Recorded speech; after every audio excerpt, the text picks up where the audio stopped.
अस्सलाम वालेकुम। We are going to study the topic male reproductive system, जिसमें से जो सबसे पहले हमने टॉपिक करना है important, that is about the testicular neoplasms.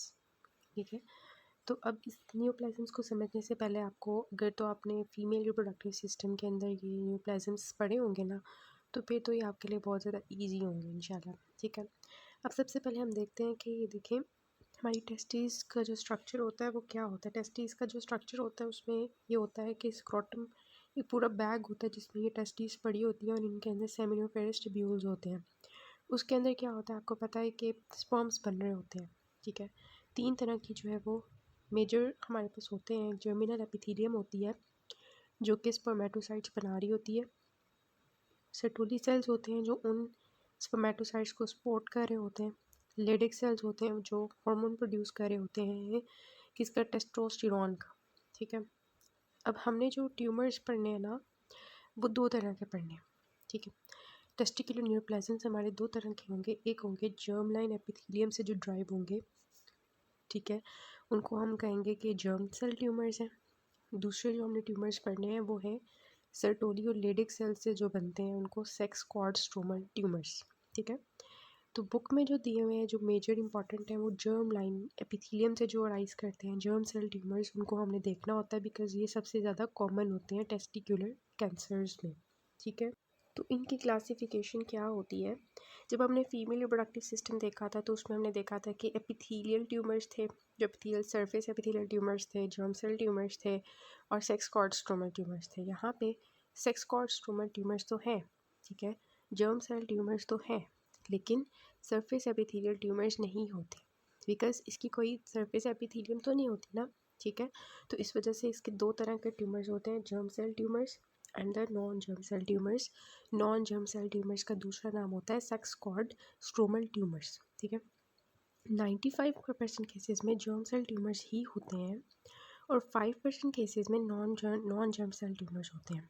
ठीक है, अब जो जर्म सेल ट्यूमर्स होते हैं ना, वो फर्दर 2 तरह के होते हैं, जिसमें आते हैं सेमिनोमास एंड नॉन सेमिनोमास। ठीक है, और यही हमारे जो है मेजर हमने पढ़ने हैं, सेमिनोमास एंड नॉन सेमिनोमास।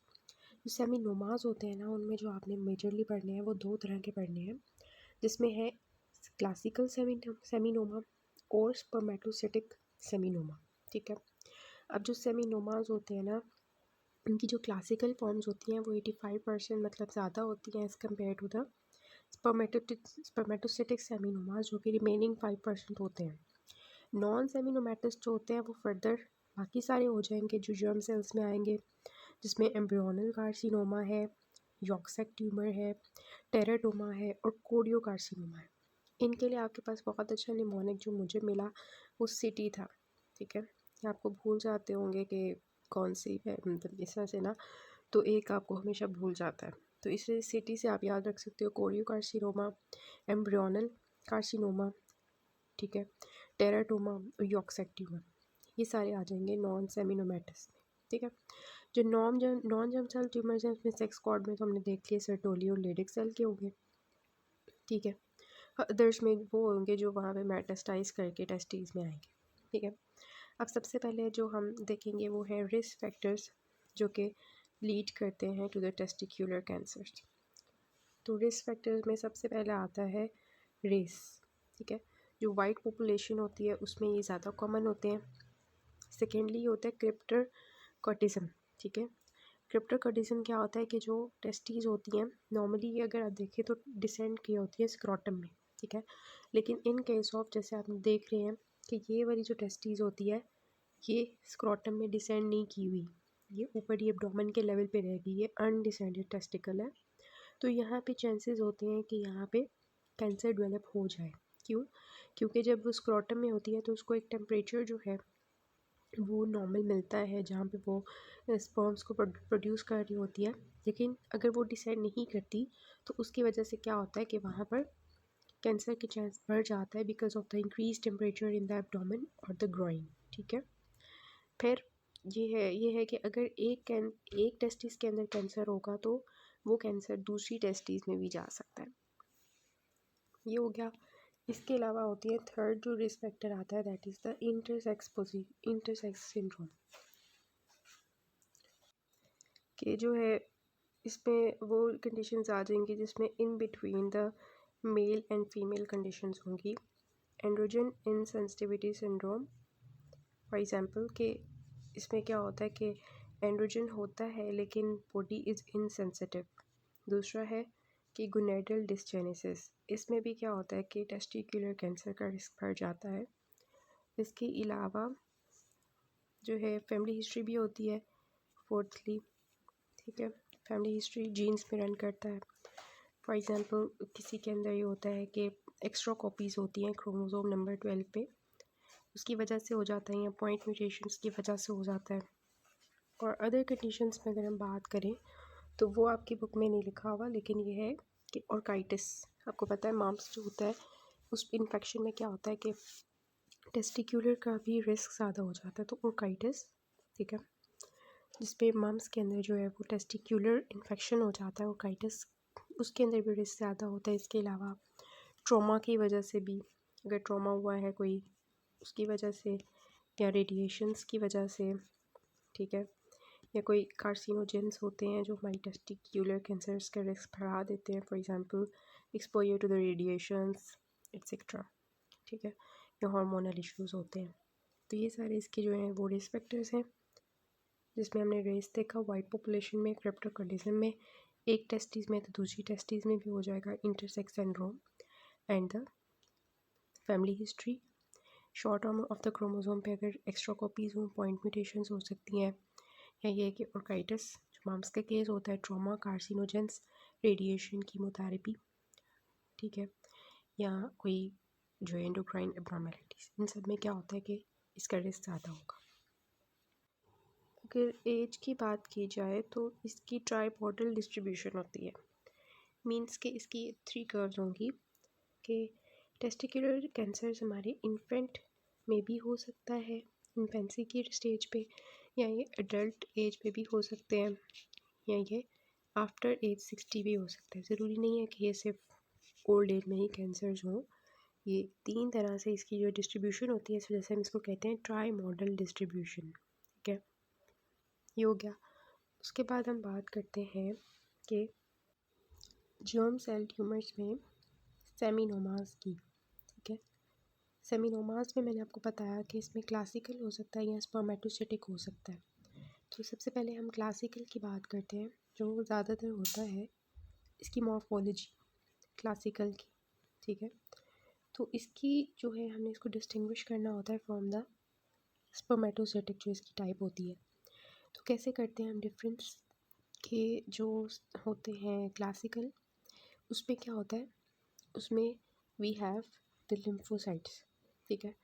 यहाँ पे क्या होता है, लिम्फोसाइट्स होते हैं क्लासिकल में, जबकि जो होता है स्पर्मेटोसिटिक उसमें कोई लिम्फोसाइट्स नहीं होते। दूसरी साइड पे मैं स्पर्मेटोसिटिक रख रही हूँ, ठीक है, इन दोनों की बात की जा रही है। तो क्लासिकल में क्या होगा कि लिम्फोसाइट्स होंगे और स्पर्मेटोसिटिक में लिम्फोसाइट्स नहीं होंगे, ठीक है। क्लासिकल में हमें जो है कोकुलेटिव नेक्रोसिस मिल रही होती है, ठीक है, कोकुलेटिव नेक्रोसिस मिल रही होती है, जबकि जो है स्पर्मेटोसिटिक, ठीक है, उसमें ऐसा कुछ नहीं होता। उसमें यहाँ पे क्लासिकल में ग्रैनुलोमास हमें मिलते हैं, जबकि जो स्पर्मेटोसिटिक होता है उसमें कोई ग्रैनुलोमास नहीं होते। क्लासिकल में क्या होता है कि हेमरेज नहीं होता, ठीक है, जबकि जो स्पर्मेटोसिटिक होता है उसमें क्या होता है, हेमरेज जो है वो हो सकता है, ठीक है। तो ये इसका है, और ज़्यादातर जो कॉमन है वो क्लासिकल ही है। और अगर हम बात करें कि किस तरह से क्लासिकल जो सेमिनोमास होते हैं वो अपीयर होते हैं, तो इसका ये होता है कि अगर हम ग्रॉसली देखते हैं सेमिनोमास को ओवरऑल, तो ग्रॉसली हमें ऐसे लगता है जैसे वो बिल्कुल सॉफ्ट और well demarcated grey white colour के हैं, ठीक है।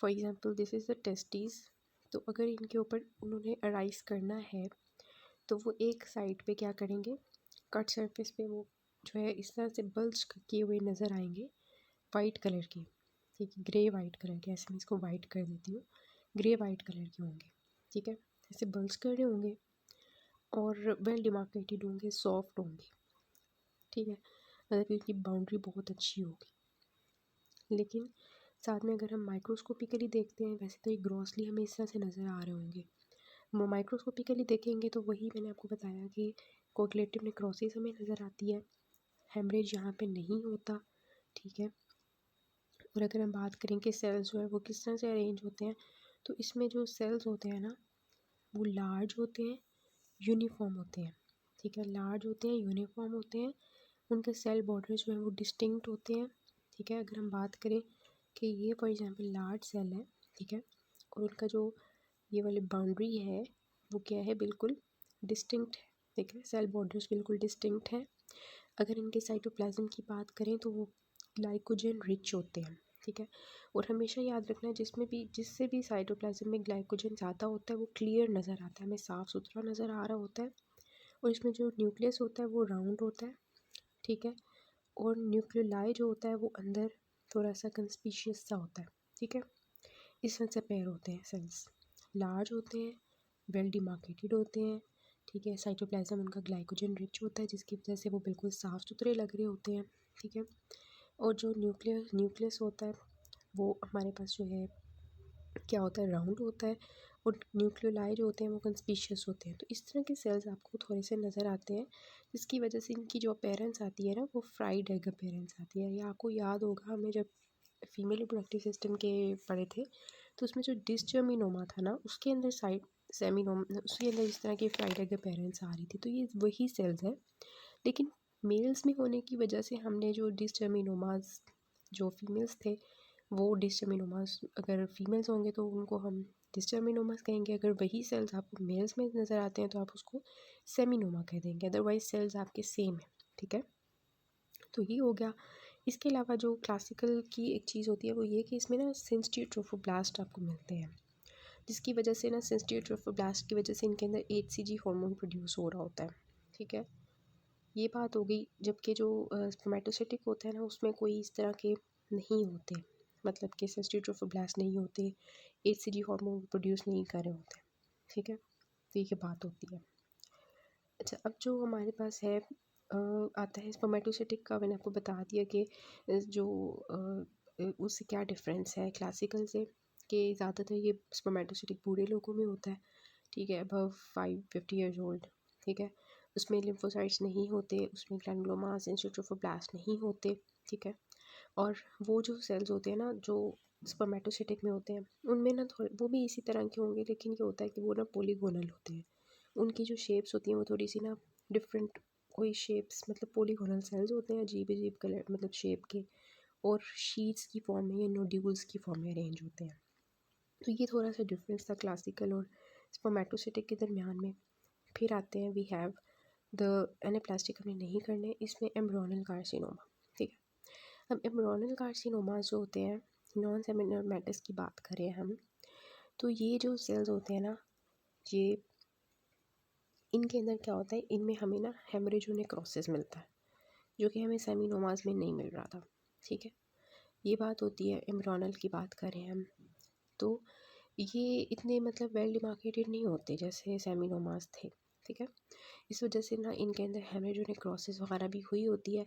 और ये जो सेल्स होते हैं ना ये लार्ज तो होते हैं, ठीक है, लार्ज तो होते हैं जैसे सेमिनोमास थे, लेकिन क्या होता है कि इनके सेल बॉर्डर्स जो होते हैं वो इतने अच्छे नहीं होते, इनडिस्टिंक्ट होते हैं, ठीक है। और इनका जो साइटोप्लाज्म होता है वो बेसोफिलिक होता है, ब्लू कलर का साइटोप्लाज्म होता है, ठीक है। इनका जो न्यूक्लियस होता है वो भी बड़ा सा होता है, ठीक है, बड़ा सा न्यूक्लियस होता है इनका, लार्ज न्यूक्लियस होता है और प्रोमिनेंट न्यूक्लियोलाई होता है। तो ये केस होता है यहाँ पे। और ये भी जो है वो शीट्स की फॉर्म में अरेंज होते हैं, ठीक है, शीट्स की फॉर्म में जो है ये अरेंज होते हैं और ग्लैंडुलर स्ट्रक्चर्स बनाते हैं, ठीक है। ये बात होती है। अब जो हमने सेमिनोमास पढ़े थे उसमें हमने देखा था कि उनका सेल बॉर्डर डिस्टिंक्ट थे, ठीक है, साइटोप्लाज्म उनका क्लियर था, ग्लाइकोजन की प्रेजेंस की वजह से न्यूक्लियस उनका राउंड था और न्यूक्लियोलाई उनका कंस्पिशियस था। लेकिन जो हमारे एम्ब्रियोनल कार्सिनोमा के सेल्स हैं, एक तो उनमें हेमरेज नेक्रोसिस मिल रहा है, इनडिस्टिंक्ट सेल्स हैं, ठीक है, और बड़े बड़े सेल्स हैं, बेसोफिलिक साइटोप्लाज्म है, लार्ज न्यूक्लियस है, और जो न्यूक्लियाई हैं वो भी हमारे प्रोमिनेंट है, ठीक है, कंस्पिशियस नहीं है, ठीक हो गया। इसके अलावा हमने देखा कि ये जो एम्ब्रियोनल कार्सिनोमा के सेल्स होते हैं ये प्रिमिटिव ग्लैंडुलर स्ट्रक्चर्स बनाते हैं, ठीक है। तो ये बात होती है, मतलब इस तरह से ना ऐसे ग्लैंडुलर पैटर्न दे रहे होते हैं। ठीक हो गया। Next we have the embryonal carcinoma के बाद यॉर्क सैक ट्यूमर। ठीक है, यॉर्क सैक ट्यूमर के बारे में सबसे पहले ये बात याद रखनी है कि ये जो है 3 ईयर्स से पहले की एज में होते हैं। ठीक है, और ये कि इनमें जो सेल्स होते हैं वो लो क्यूबॉइडल, ठीक है, लो क्यूबॉइडल या कोलमनर सेल्स होते हैं। ठीक है, और इन्होंने जो सेल्स ने अरेंजमेंट बनाई होती है, अगर आपने फीमेल रिप्रोडक्टिव सिस्टम का देखा होगा तो वो बिल्कुल ग्लोमेरुलर स्ट्रक्चर्स बनाते हैं। ठीक है, कि जैसे लगता है इर्द गिर्द पेराइटल लेयर है, विजुअल लेयर है, अंदर जो कैपिलरी पड़ी हुई है, तो उस तरह से जो वो रिजेंबलिंग कर रहे होते हैं स्ट्रक्चर्स, उनको हम शिलर ड्यूअल बॉडीज़ कहते हैं, जो जैसे हमारे ग्लोमेरुलाई होते हैं ना, वैसे ही इनकी रिजेंबलेंस होती है। और ये भी ना सेल्स जो हैं ये जो अरेंज होते हैं शीट्स की फॉर्म में या ग्लैंड्स की फॉर्म में या लेस लाइक पैटर्न्स की फॉर्म में या पेपिले की फॉर्म में ये अरेंज होते हैं। ठीक हो गया। और इसके अलावा ये बात होती है कि जो यॉर्क सैक ट्यूमर होता है ये अल्फ़ा फीटोप्रोटीन जो है ना, ये इनके अंदर हमें रेज्ड मिलता है। ठीक हो गया। तो ये थी, तो ये आपको पिक्चर्स दिखा देती हूँ। ये जो फ्राइडे के पेरेंट्स आपको इस तरह के सेल्स मिलते हैं ना, ये सेमिनोमास में मिलते हैं इस तरह के सेल्स। ठीक है, ये जो मैंने आपको दिखाई है, और ये एक्चुअली आपको दिखा रहा है कि this is the yolk sac tumour, जिसमें अल्फ़ा फीटोप्रोटीन आपको मिलती है और इस तरह से आपको सेल्स मिलते हैं कि जैसे ये पेराइटल एपिथेलियम है, ये विजुअल एपिथेलियम है, और ये दरमियान में जो है कैपिलरी है। तो ऐसे लगता है जैसे ये ग्लोमेरुलस के स्ट्रक्चर्स हैं, तो इस वजह से हमको कहते हैं शिलर ड्यूअल बॉडीज़। ठीक है, this is a characteristic for the yolk sac tumour. तो ये बात होती है, और ये 3 ईयर्स के से कम की एज में होते हैं। बाकी जो इसका पार्ट है वो हम नेक्स्ट पार्ट से करते हैं।